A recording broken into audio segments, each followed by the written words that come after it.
Good morning, everyone. It's Vlogmas. Good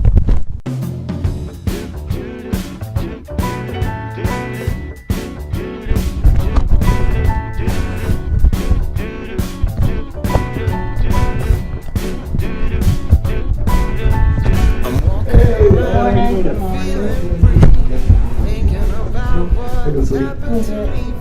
We're going to owe the apology.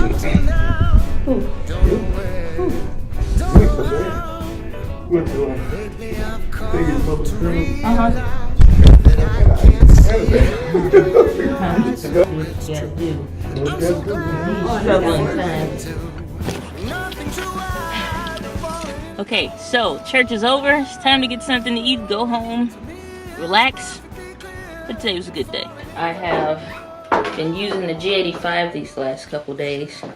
So I'm thankful that I have this camera and this one. Oh, I think I'm about to sneeze. So, and this is the onboard audio. I probably should get the microphone out of my bag and do that. Okay, so now I have the microphone plugged in. Man, that air freshener, I walked into the air freshener, sneezed like crazy, so yeah, whatever. But I've been thankful that I have the J85 and that I have this little not point and shoot, but this little action camera. So the only thing with having the J85 is that I bought the Joby GorillaPod, the 1K model, which is the right size for my hand size, and it is light enough that I can curve it slightly and put it in my little messenger bag that I carry with me every day, and that I can put the camera in there and it fits everything like it's a whole little system. Well, I bought that with the intent to, if sometimes I needed to use it with the J85, I can. And then I have my point and shoot camera, which I'm kind of getting slightly discouraged with using indoors and in these shots, so I'm switching to the J85 because this looks so bad on those first couple vlogs. I mean, it gets the job done because essentially if the story is good enough of what you're telling or what you're doing, or if, you know, whatever the event or information is captured, do it really matter? You know, it's like if somebody was giving you the winning lottery numbers, do it matter if the shot is underexposed? You know, so you kind of got that stuff. And then two, I've been really surprised that the Elgato Cam Link, I've only been really testing it with the M50 since that's the camera I primarily wanted to use. And so now that I'm using the G85 for everything, it's not just for, you know, the in-studio shots and stuff like that. And kind of got, you know, started getting set off to the side because I was needing to use the M50 so much and I was just genuinely enjoying it. But now that I'm using it more and more, it's like, yeah, now I know why, you know, I really bought this camera. I know what it's, you know, it's just so good. It started to rain and then we had a little bit of flurries and then, you know, it's cold and then I'm going indoors and then it's hot, or not hot, but it was, you know, indoor temperatures is a little warmer. And you come back outside in the cold, it's like I'm not worried about, you know, whether or not, you know, the camera gets some water on it because it's weather, you know, it's weather sealed and has weatherproofing on it. I'm not worried about the temperature because it has, you know, it can go down to whatever temperatures and stuff like that. And I've had this camera literally inside of a grill. So, you know, a barbecue pit. So, I mean, literally take the camera, sit it inside the pit and it didn't flinch. And so I was careful about how I did it, but, you know, still to get the shot, I went in there. And it's just like, man, I probably burned some arm hairs after that one, but it was really good. It was a really great experience. So I'm completely competent in the G85 setup. It's a little different getting used to it again after, you know, having used the M50 for several months now. But every tool has its purpose, just like, you know, I have these for when I need to record in the car. And then something else that I've been using is this little Sony recorder that you can probably see if I back up a little bit, maybe. All right, let's help you out there.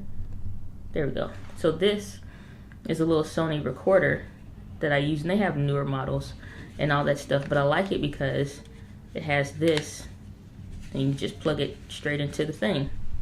And so with that being said, the fact that, you know, I can use this to get audio, I can use this to record my lectures in the, I don't want to say lectures, like you know, but whatever.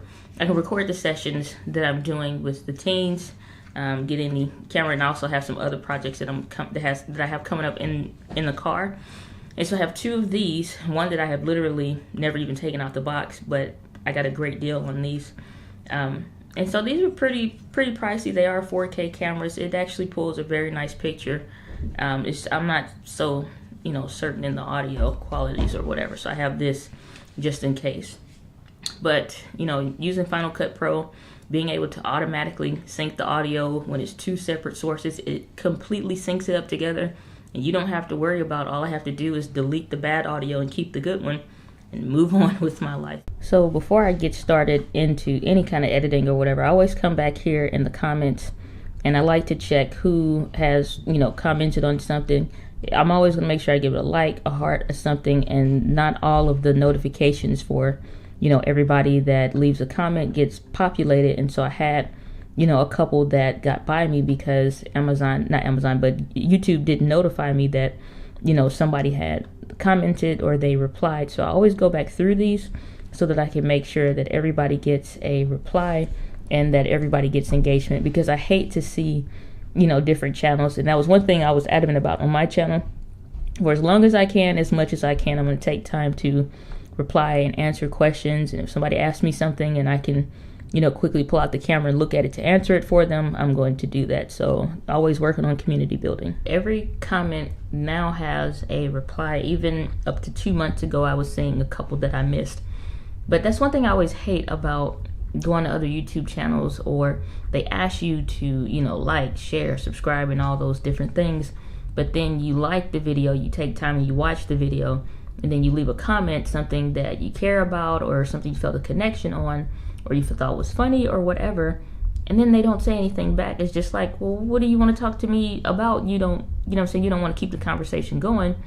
So it's like, I feel like if people are going to say those things in their YouTube videos, be genuine about re-engaging with people. And I know time is precious. You don't have time once you get up to, you know, a lot of different, you know, subscriber counts and all that stuff, and you get a massive amount of comments.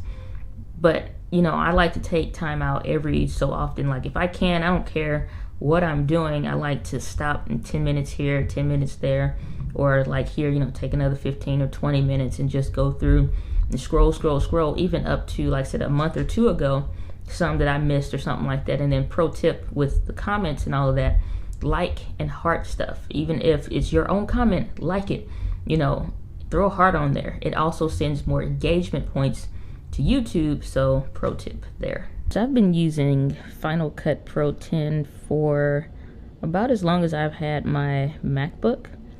And so I was able to find some videos that I already did for the M50, and I stored everything on my Samsung. Well, not everything, but what I'm working off right now, I stored all of those on my Samsung. So all of these are videos that I've previously done where I'm going through and I'm recording them. So what I'll do, where I have my stuff set up, is I will have my folders that I have for audio, any course content. Right now I'm working on this huge one that's going to be dropping in January 2019. I have, and that's also previous courses that I've worked on. My current memory card dump, that means when as soon as I get home, when I'm done with whatever I'm doing, I instantly just dump all of the different stuff. So I have stuff in here from Las Vegas that you guys haven't seen yet, or, you know, different footage that I haven't done something with, but it's just like extra content.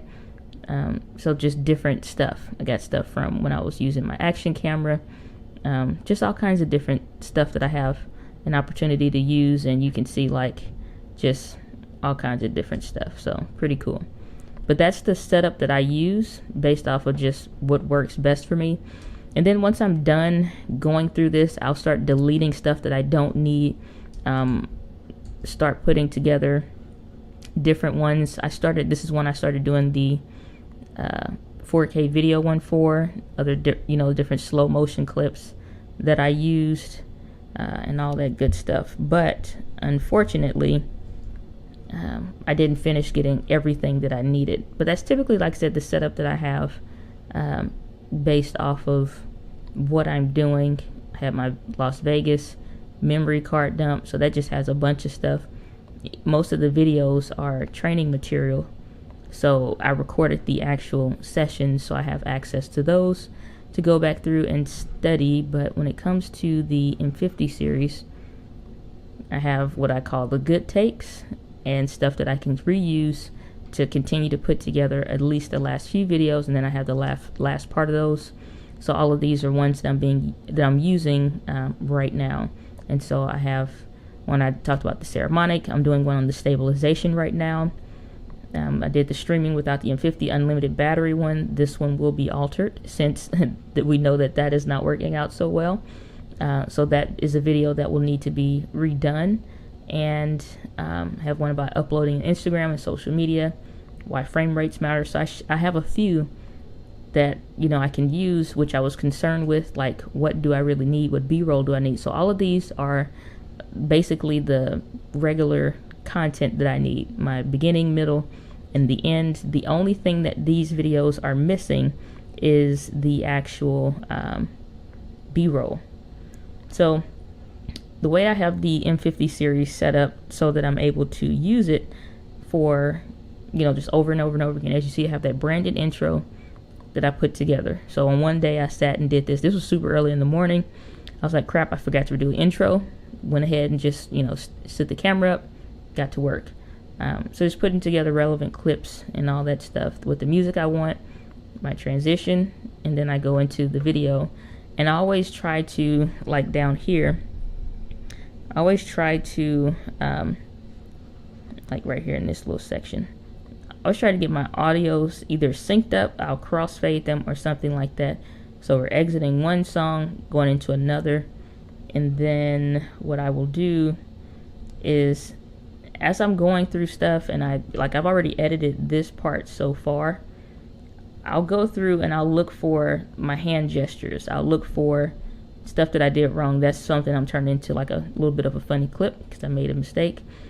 So if it's something that I want to use, then I'll go ahead and use it. But otherwise, I'll scroll through, see what I want, what do I not want to keep, what do I want to get rid of, and then I'll go and just chop out the basic parts. And so, like right here, you can see that I'm ending this section. I'll have a break right here. So let's do that right now, and then we'll go outside. So I'm out at the park, and I'm just hand holding the Canon M50, walking in the grass. So yeah, I'll do that. But as I was cutting, you can hit just the letter M on your keyboard, and I'll put M50 stabilization settings. So I know that that's a B-roll clip that in between these two that I want to add right here. So I already said, you know, at the end of this portion right here of this video, I'm going to jump into the camera, show you my settings, and then we'll go outside. So this is already outside, so I'm missing the stabilization settings. So that's just like a little note to myself to come back there. There's something that's missing, because otherwise that content would be there. But since I have these B-roll clips already, then these are pretty straightforward. I can edit those and just kind of chop those up. It's pretty basic. So thankfully, and it seems long, which it probably is, but if I shorten that video up, minus a couple B-rolls that I can probably get from footage I've already previously used and all that, I already got the ending put in, so that's good to go. And like I said, I record the beginning and the end from get-go because I already have my notes of what I want to say, what points do I want to hit. And I don't script my videos, I just talk. You know, I have my 3 main points, do 3 bullet points, and I know what things I want to cover in between those points. This is all secondary footage here, all the tests and stuff like that. And other than that one part right there, then that's what I need. So that's what I'm looking for when I go to, you know, check out these other videos. I still have this other one where I did the beginning and the end where it's recording 4K in manual mode. So I have my my intros and how I'll do that, and then I'll go into what I want to talk about. A shot like that where you may not see me holding my tablet, because this is a part where I'll visibly put something in the video to let me know I'm reading right now. This is not a portion that I want anybody to see. So I'll blur this over, I'll put the comment up so you won't even notice that I have my tablet in my hand, and you know, I'll go back to saying whatever it is that I want to say. and I don't know why I was doing that, but yeah. So, but usually if I see something like that while I'm just skimming through, see that big block, then sometimes I'll do stuff like that just to let myself know that I made a mistake. You know, so in between this part and the last part, when I'm going into editing, get rid of that. So yeah, I'll also look for parts like right there where my head is down, because either I'm pausing, I made a mistake, or I need to cut right there. So that's what I'll think about. You know, that's my thought process when I'm going into editing a video. But for the most part, I think I'll be able to at least get 1, 2, 3, 4 videos, which would leave me with about maybe 5 or 4 that I may be able to come up with. But otherwise, like everything else I already did. I don't think I used that one, mobile editing apps. Nope. So, and how to record time lapse. So I maybe have like 5 videos that I can still produce. So the M50 series shall live on. So that's actually really great news. So that lets me know that I do have a few more videos in the pipeline, more than I thought. So I will be able to produce more of the Canon M50 for video series, minus a handful of like the last 3 or 4 maybe. But beyond that, we will be able to have a few more videos left in the series. All I would need to do is add the B-roll. I didn't say nothing, Siri. Mind your business. Minus the B-roll, I will be able to add that. So it's going to be awesome. I'm really excited about that.